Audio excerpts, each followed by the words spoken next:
ملخص فيلم تاج. في اول الفيلم تاج كان قاعد مع امه اللي هي مش امه علشان هو يتيم، بس هي اللي ربته. وبعدين تاج بيقوم يروح شغله اللي هو لسه شغال فيه جديد، وهو شغله مدرس.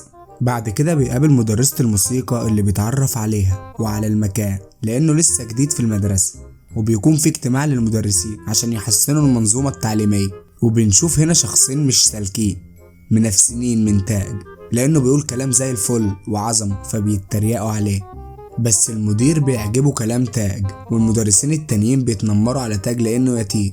بعد الاجتماع بيتمشى مع مدرسة الموسيقى وبتاخده تعرفه على المدرسة، وبتاخده معاها لأوضة الموسيقى.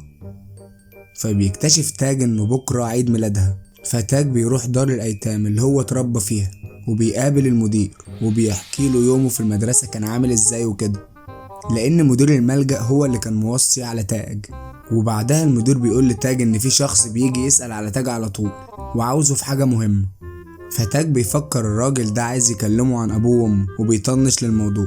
فالمدير بيقول له في حاجة هتحصل لك هتبقى عاوز تعرف ايه سببها وهو اللي هيقولك. وبعدين تاج بيطلع يلعب مع الاطفال في دار الايتام. وتاني يوم تاج بيروح عيد ميلاد مدرسة الموسيقى، فبتطلب منه انه يطفي الشمع. بس تاج اول لما بينفخ بيطفي الشمع وبيطير التورته وبناطيل الموجودين كلهم، وكله بيتصدق. تاج بيجري من المكان وبيلاقي شباب بيلعبوا كوره، والكوره طلعت لفوق جامد، فبينط تاج يضربها ويجيبها جون، فبيقول كلمتين وبيمشي. فتامر بيروح البيت ولسه بيفتح الباب فبيختفي وبيظهر جوه البيت، فبيتخض من اللي بيحصل له وبيدخل ينام. تامر بيصحى من النوم بيلاقي التليفون بتاعه اتشحن بقى 100%، وبيمسك دمبل فبيكسره بكل سهولة. بعدها بيختفي تاج وبيروح دار الايتام وبيكسر الباب على المدير.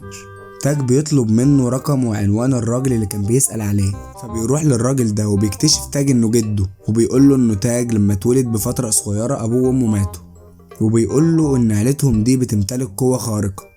وجده بيجيب كتاب مكتوب فيه تاريخ عيلتهم كله، وبيقول له ان تاريخ العيلة بتاعته كلها كانوا بيستخدموا قوتهم الخارقة في الشر مش في الخير. وطلب من تاج انه يغير مصير العيلة ويستخدم قوته في الخير وبس. جده بيقول له انه ولا بيأثر فيه رصاص ولا نار، واي حيوان مفترس بيسمع كلامه. وبيقول له كمان ان اي مكان هيفكر فيه يقدر يروح له بكل سهولة. فبنلاقي تاج بيروح حمام البنات وبيرجع تاني، وبعدها بيروح لخزنة وبيرجع لجده يقول له دي طلعت شغالة. بس تاج بيقول لجده انا لا هستخدم قوتي دي لا في الخير ولا في الشر. بس جده بيقول له ان في حاجة خطيرة ناس هيقول له عليها، بس تاج مش بيسمع له وبيسيبه ويمشي. بيروح تاج لمدير الملجأ وبيحكي له اللي حصل، وبنلاحظ انه كان متحمس قوي للي تاج بيقوله وكان عاوز تاج يثبت له. فتاج بيشيله بايد واحده وبيكسر بيه المكتبه كامله. فتاج بيروح لمدرسه الموسيقى وبيسمعها بتشرح لبنت من الفصل يعني ايه الساكت عن الحق شيطان اخرس. بيسمع تاج التفسير ده وبيقرر انه يستخدم قوته في الخير بعد الكلمتين دول. بعدها بنلاقي تاج ركب ميكروباص مع انه ممكن يعمل تليبورت ويتنقل، بس المخرج عاوز كده. بنلاقي سواق الميكروباص مشغل اغاني ومش مشغول بالطريق ولا الهوا، وكمان مش بيرضى يقف ينزل الركاب وعايزهم ينطوا من العربيه وهي ماشيه. فبينزل تاج رجليه في الارض وبيوقف الميكروباص عشان واحده ست كبيره كانت عايزه تنزل. بعدها بينزل تاج وبيلاقي واحد بيسرق شنطه واحده ست كبيره، فتاج بيشوفه فبيختفي ويظهر قدامه ويمسكه ويرجع الشنطه للست.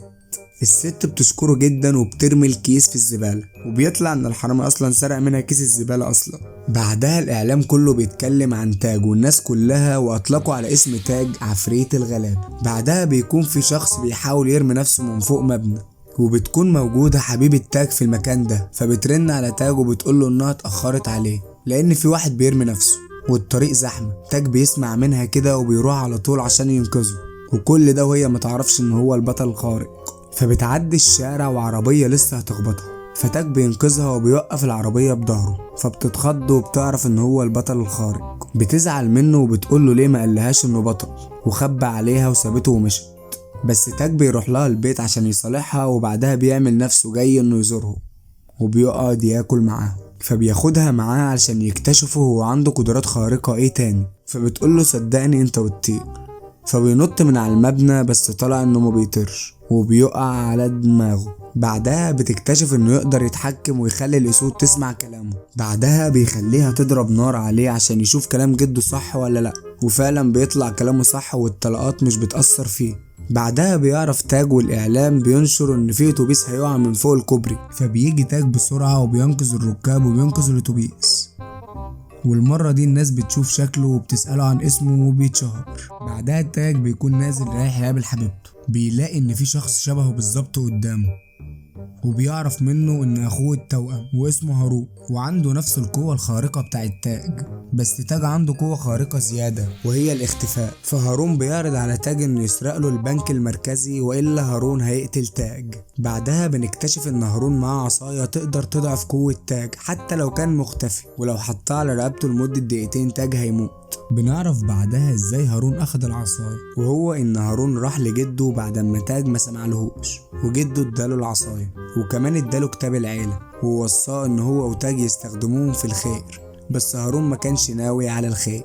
بعدها تاج بيروح المدرسة بيلاقيهم كلهم مصدومين فيه، وبيشغلوا تسجيل الكاميرات قدامه وهو بيسرق خزنة المدرسة، بس احنا عارفين اللي عمل كده ان هو هارون مش تاج. بعدها هارون بيعرف من الكتاب اللي معاه ان اللي هيموت فيهم الاول التاني هياخد قوته كاملة. تاج بيروح يسلم نفسه لشرطة مكافحة الخارقين، اللي انا معرفش هم دول مين اصلا وموجودين في عالمنا ازاي. المهم بعد اتهام تاج بالسرقة راح وسلم نفسه، فالجنرال فهمي كان مصدق تاج وانه ما سرقش. فالجنرال فهمي ده كان مصدق تاج وكان مصدق انه ما سرقش، وقال انه بيقدر يختفي.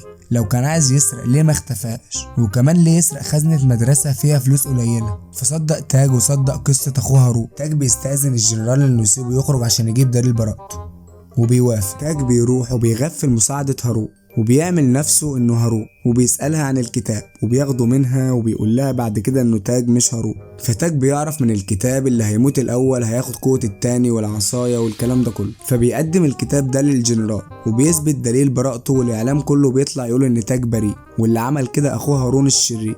وبعدها الجنرال بيقول ان عندهم بطل خارق جندوه معاهم عشان يقدر يساعد تاج.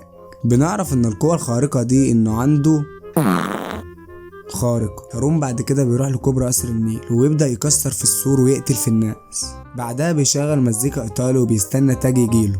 شرطة مكافحة الخارقين بيبعتوله رجالتهم يضربوا نار عليه، بس هارون بيقتله. بعدها بنكتشف ان الجنرال فهمي مجهز سجن لهارون، سجن كهربا. الاعلام كله والشارع المصري بيستغيث بقى وبيطلب ان تاج يروح ينقذه. فبعدها الجنرال بيديله بدلة يلبسها ويبعته يشتري له شوية حاجات من السوبر ماركت، بس بيرفض تاج يلبسها بعد كده وبيلبس لبس من عنده، والجنرال بيديله ماسك يلبسه.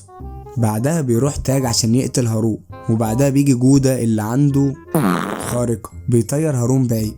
بعدها بنلاقي هجوم ارهابي على الاهرامات، فبيروح تاج يمسك الRPG وبينقذ الاهرامات. وبعدها هارون بيخطف ناس في برج القاهرة عشان تاج يروح له. بعد كده تاج بيروح له وبيتخانقوا مع بعض وبيقعوا من فوق البرج. بعدها تاج بياخده وبيختفي وبيوديه للسجن اللي الجنرال فهمي عملهوله وبيسجنه. بعد كده بيرقص تاج وبيغني في اخر الفيلم، وبيتجوز تمارا مدرسة الموسيقى وبياخدها فوق على الهرم. هو الفيديو خلص وانتوا لسه ما عملتوش لايك وسبسكرايب؟ أسوأ حاجة لما خنجر الإحباط يجي من أقرب الناس ليك. انتوا تعملوا معايا كده ليه؟ وبس انا كده خلصت. الحقيقة أنا ما عنديش معلومات ممكن أقولها لك أكتر من كده. شكرا.